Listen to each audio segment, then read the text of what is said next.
नमस्कार. आजच्या या अत्यंत महत्त्वाच्या विशेष विश्लेषणात आपणा सर्वांचं स्वागत आहे. उन्हाळ्याचे दिवस सुरू झाले की मुलांच्या सुट्ट्यांचा आनंद तर असतोच, पण त्याचबरोबर वाढत्या तापमानाची चिंताही आपल्याला सतावू लागते, बरोबर ना?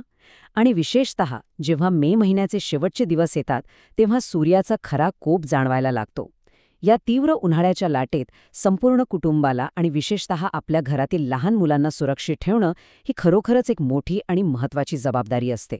म्हणूनच आजच्या या विशेष भागात आपण याच गंभीर विषयावर अतिशय सविस्तर चर्चा करणार आहोत. पण हो, काळजी करण्याचं अजिबात कारण नाही, कारण जर आपल्याकडे योग्य माहिती असेल आणि आपण थोडी पूर्वतयारी केली तर या कठीण परिस्थितीला आपण अगदी आत्मविश्वासाने सामोरे जाऊ शकतो. चला तर मग आपल्या मुलांचं या भीषण उन्हापासून कसं रक्षण करायचं हे सविस्तरपणे समजून घेऊया. बरं, तर आज आपण नेमक्या कोणत्या गोष्टींवर चर्चा करणार आहोत ते थोडक्यात पाहूया. सर्वात आधी 9 तपा म्हणजे नेमकं काय, त्यानंतर याचा कोणाला जास्त धोका असतो, उन्हाळ्यातील योग्य काळजी कशी घ्यावी, आहार आणि हायड्रेशन कसं असावं, उष्माघाताची म्हणजेच हीट स्ट्रोकची लक्षणे कशी ओळखावीत आणि शेवटी काही अत्यंत महत्त्वाच्या टिप्स आपण बघणार आहोत. चला तर मग सुरुवात करूया आपल्या पहिल्या विभागापासून. 1. 9 तपा म्हणजे काय? हवामानशास्त्र आणि आपल्या सांस्कृतिक कॅलेंडरनुसार या शब्दाचा नेमका अर्थ काय आहे ते पाहूया. पहा, दरवर्षी साधारणपणे 25 मे ते 2 जून या काळामध्ये सूर्य रोहिणी नक्षत्रात प्रवेश करतो. आणि या काळात काय होतं तर सलग 9 दिवस अत्यंत कडक आणि अक्षरशः असह्य अशी उष्णता असते. या 9 दिवसांच्या अत्यंत उष्ण आणि कडक काळालाच 9 तपा असं म्हणतात. आता या दिवसांत नेमकं काय होतं तर जमिनीचं तापमान अतिशय वेगाने वाढतं, जणू काही जमीन आतून जळतच असते. आणि या तापलेल्या जमिनीवरून जेव्हा वारे वाहतात तेव्हा त्यांना आपण लू म्हणतो. हे जे गरम वारे असतात ना ते शरीराला अक्षरशः भाजून काढतात. यामुळे शरीरातील पाणी झपाट्याने कमी होतं, प्रचंड थकवा येतो, चक्कर आल्यासारखं वाटतं आणि आपल्या शरीराचं तापमान अचानक वाढू लागतं. आणि ही परिस्थिती किती भयंकर असू शकते हे तुम्हाला या आकड्यावरून नक्कीच समजेल. 45°C. बापरे! जेव्हा तापमान या पातळीच्या वर जातं तेव्हा तो फक्त उकाडा नसून एक मोठा आणि थेट धोका असतो. या तापमानात मानवी शरीर आणि विशेषतः लहान मुलांचं नाजूक शरीर खूप लवकर प्रभावित होतं. त्यामुळेच या 9 दिवसात आपल्याला नेहमीपेक्षा जास्त सावध आणि सतर्क राहण्याची अत्यंत गरज असते. आता आपण वळूया दुसऱ्या विभागाकडे. 2. कोणाला जास्त धोका असतो? ह्या 9 तपाच्या काळात नेमक्या कोणत्या व्यक्तींना उष्णतेचा सर्वात जास्त फटका बसू शकतो हे जाणून घेणं खूप गरजेचं आहे. पहा, काही विशिष्ट गट या काळात अत्यंत संवेदनशील असतात. यात सर्वात वर आहेत 0 ते 10 वर्षांची लहान मुलं. या व्यतिरिक्त घरातील वृद्ध व्यक्ती, गर्भवती महिला, उन्हात घराबाहेर काम करणारे लोक आणि ज्यांना आधीपासून काही शारीरिक आजार आहेत त्यांना हा धोका खूप अधिक असतो. तसेच जे लोक दिवसभरात पुरेसा पाणी पित नाहीत ते खूप लवकर आजारी पडू शकतात. आता इथे एक गोष्ट आवर्जून लक्षात घेण्यासारखी आहे, ती म्हणजे लहान मुलांना अनेकदा स्वतःलाच समजत नाही की त्यांना तहान लागली आहे.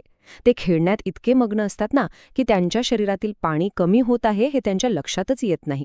म्हणूनच या काळात अतिशय दक्ष राहणं आणि मुलांवर बारकाईने लक्ष ठेवणं अगदी मस्ट आहे.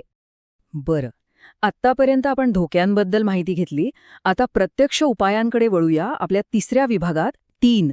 उन्हाळ्यातील योग्य काळजी. कुटुंबाची रोजची काळजी कशी घ्यावी हे आपण बघूया. या काळात मुलांची दिनचर्या कशी असावी हे समजून घेणं अत्यंत महत्त्वाचं आहे. सकाळी 11 वाजेपर्यंतचा वेळ हा तुलनेने सुरक्षित असतो. या वेळात मुलं थोडा वेळ बाहेर खेळू शकतात, पण सकाळी 11 ते दुपारी 4 ही सर्वात जास्त धोक्याची वेळ आहे बरं का. या वेळात सूर्य अगदी डोक्यावर असतो आणि लूचे गरम वारे अत्यंत वेगाने वाहत असतात. त्यामुळे या वेळात मुलांना चुकूनही बाहेर न पाठवता घरातच ठेवणं आवश्यक आहे. संध्याकाळी 4 नंतर ऊन थोडं कमी होतं. तेव्हा जर खूपच गरज असेल तर टोपी, छत्री आणि हलक्या रंगाचे सुती कपडे घालून मुलं बाहेर जाऊ शकतात. आणि रात्रीची वेळ? पहा, रात्री शरीर स्वतःला बरं करत असतं.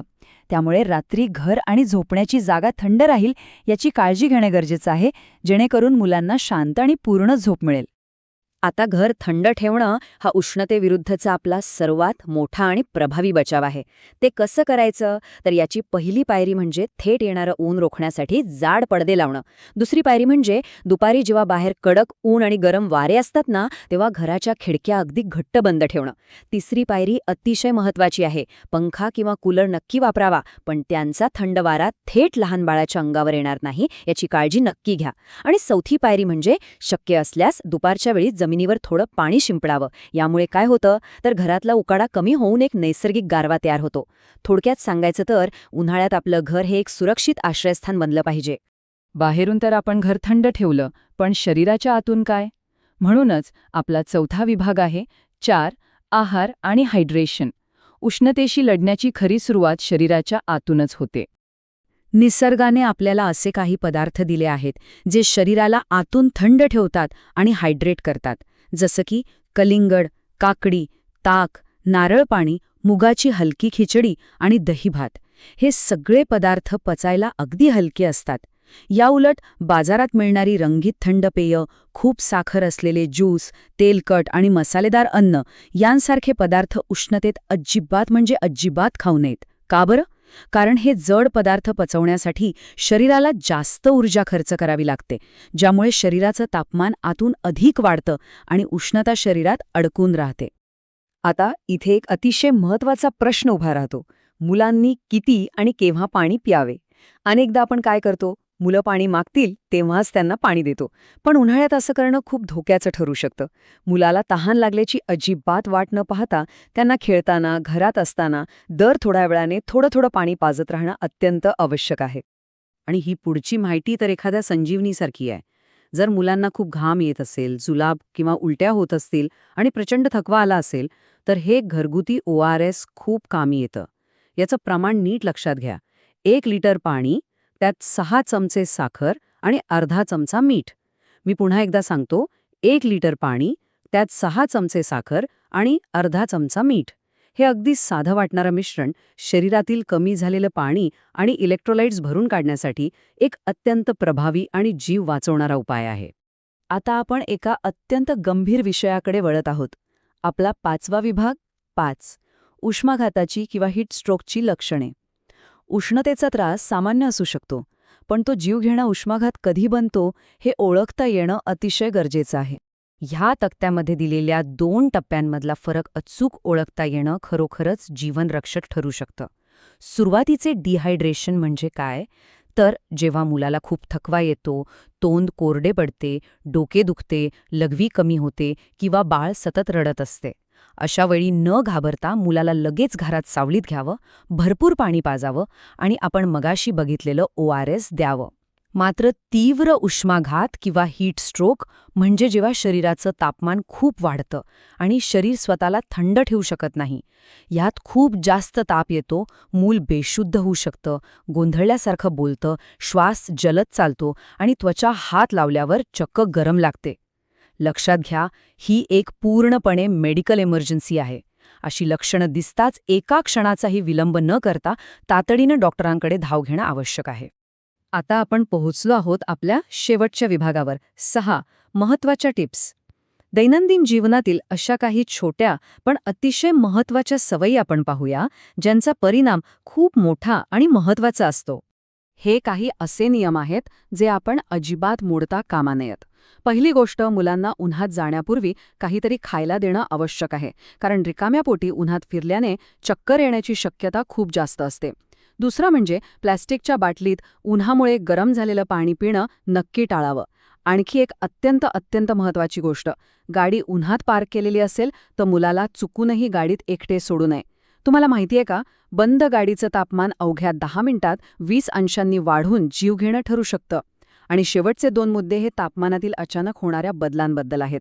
कडक उन्हातून घरात आल्यावर घामाघूम अवस्थेत थेट AC लावून समोर बसू नये किंवा बाहेरून आल्यावर लगेचच फ्रीजमधलं बर्फाचं थंडगार पाणी पिऊ नये. शरीराला अचानक मिळणारा हा तापमानाचा धक्का उन्हाच्या झळांइतकाच धोकादायक असतो, हे कायम लक्षात ठेवा. मग नवतपाच्या या कडक आणि तीव्र उष्णतेवर मात करण्यासाठी आपल्या कुटुंबाची दैनंदिन दिनचर्या खरोखरच तयार आहे का? नवतपासा हा काळ नक्कीच कठीण आहे, पण जर आपल्याकडे योग्य माहिती असली तर हा सामना नक्कीच सोपा होतो. जर आपली तयारी नसेल तर आजच त्यात बदल करणं अत्यंत आवश्यक आहे. आणि हो, ही अतिशय महत्त्वाची माहिती केवळ स्वतःपुरती मर्यादित न ठेवता समाजातील इतर पालकांपर्यंत नक्की पोचवा. कारण योग्य माहिती हाच या भीषण उन्हाळ्यात आपला आणि आपल्या मुलांचा सर्वात मोठा बचाव आहे. अशाच महत्त्वपूर्ण आणि उपयुक्त विश्लेषणासाठी नक्की जोडलेले रहा. धन्यवाद. तुम्हाला अजून कोणत्या विषयावर व्हिडिओ हवा असल्यास कमेंट करून नक्की सांगा. आणि अशाच व्हिडिओसाठी लाईक, शेअर आणि सबस्क्राईब करा. भेटूया पुढच्या व्हिडिओत.